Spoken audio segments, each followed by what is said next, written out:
to Lisa Marie, not Presley. Just as happy to have you here. Pull up a chair, grab a cuppa, and meet the real welcoming committee. There's a little chook baby. There's Toby, Zuko, and Scotch. Probably heard the story. It's been floating around for decades. A president brave enough or foolish enough to take on the most powerful financial institutions on the planet. And the theory goes that John F. Kennedy tried to shut down the Federal Reserve. And that is one move that might have cost him his life. But let's be clear from the start, that's not exactly what happened. The truth is stranger, more nuanced, in some ways far more damning. The Executive Order 11110, so it's 4 ones, signed by JFK on the 4th of June 1963, it didn't shut down the Fed, it did something more subtle and in the long run perhaps more threatening.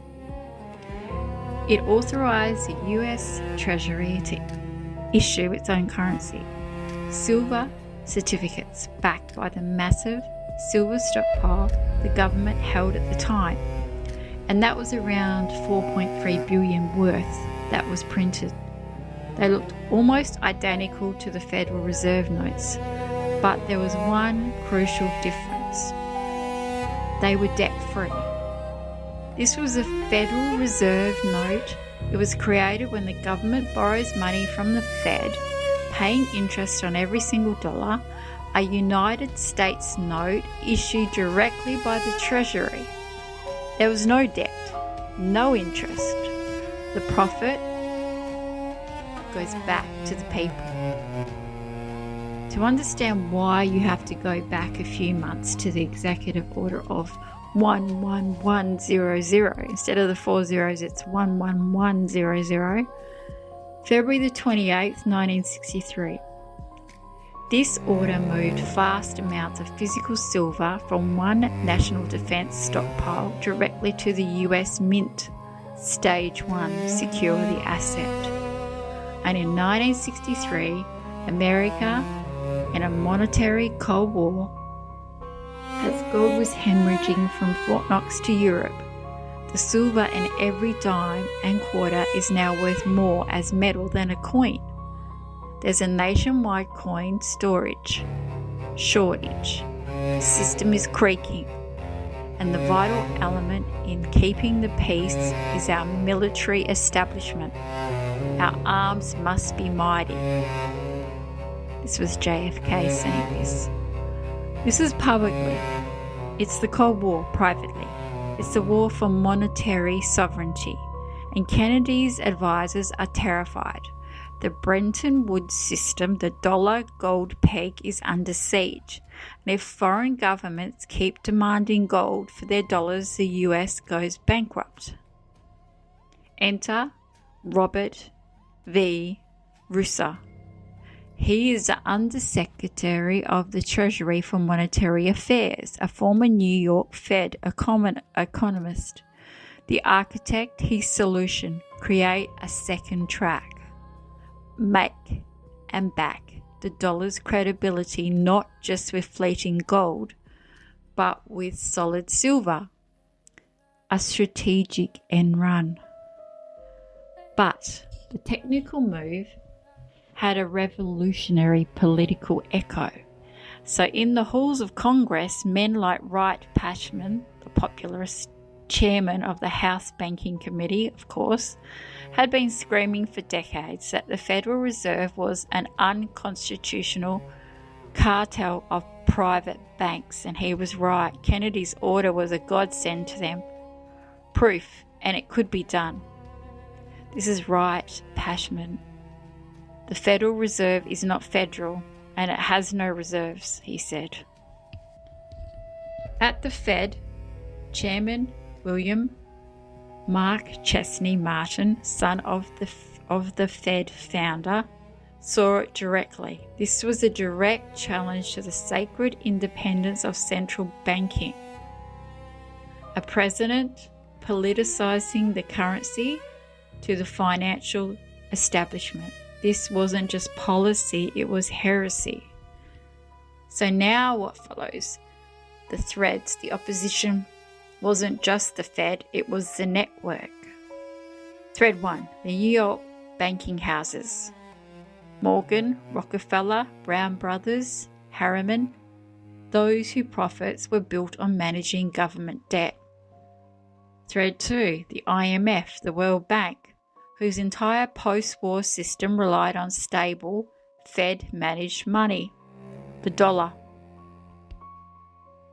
Thread 3. The London Gold Pool, a secret consortium of central banks trying to prop up the gold price. Thread 4. The military-industrial complex, which required endless debt-financed war spending to thrive. Kennedy was threatening all four. He was seeking peace with the Soviets, which threatened the war machine, and he was creating debt-free money, which threatened the debt machine. 5 months and 18 days after the signing of EO 11110, that's 4 zeros, Kennedy's motorcade turns into Elm Street. The shots ring out. The physics are clear to any observer. The fatal headshot drives him backward and to the left, and a shot from the front, from the grassy knoll.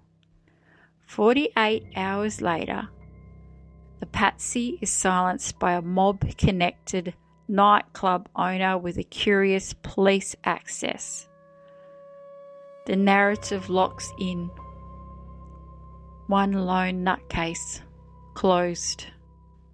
Enter Lyndon B. Johnson, the Texas insider, the man whose political life was funded by Brown and Root, now Halliburton, and the oil magnates like Clint Murchison. Within days, he creates a Warren Commission, led by, among others, Alan Dulles, the CI director Kennedy had fired after the Bay of Pigs. Well, let's continue. And what of the executive order, the 11110? It was never repealed. The United States notes stayed in circulation, but the will to print more evaporated. The silver backing was gradually removed from coins. The notes were slowly pulled from circulation and forgotten by the public until the final break with precious metals in 1971. The system reasserted itself. So was this a grand conspiracy? A secret meeting of bankers ordering a hit? Probably not so crude.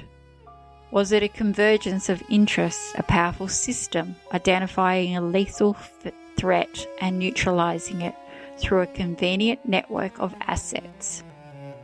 Disgruntled CIA, Mafia, anti-Castro fanatics, with plausible deniability for all. The historian in us says there's no smoking gun, but the pattern recognizer in us sees the alignment. The Federal Reserve wasn't shut down, but for a brief moment, a parallel system was born, a proof of concept.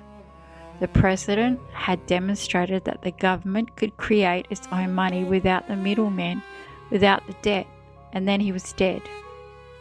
So the real conspiracy isn't a single order, a single bullet. It's the pattern of power. It's in what gets labelled conspiracy theory and buried under mockery. While the actual conspiracy, the silent, systematic conspiracy of profit, debt, and perpetual war continues uninterrupted. Kennedy's crime wasn't trying to destroy the Fed. It was proving it was unnecessary. And in that system, that is the most dangerous idea of all. The Executive Order 11110 was never repealed by President Johnson. The United States notes it authorized were retired from circulation in 1970, and the Federal Reserve has never been audited. The question was never just who killed JFK. The question is, what did he know about the money that we're not supposed to remember? The issue which has swept down the centuries and which have to be fought sooner or later is the people versus the banks.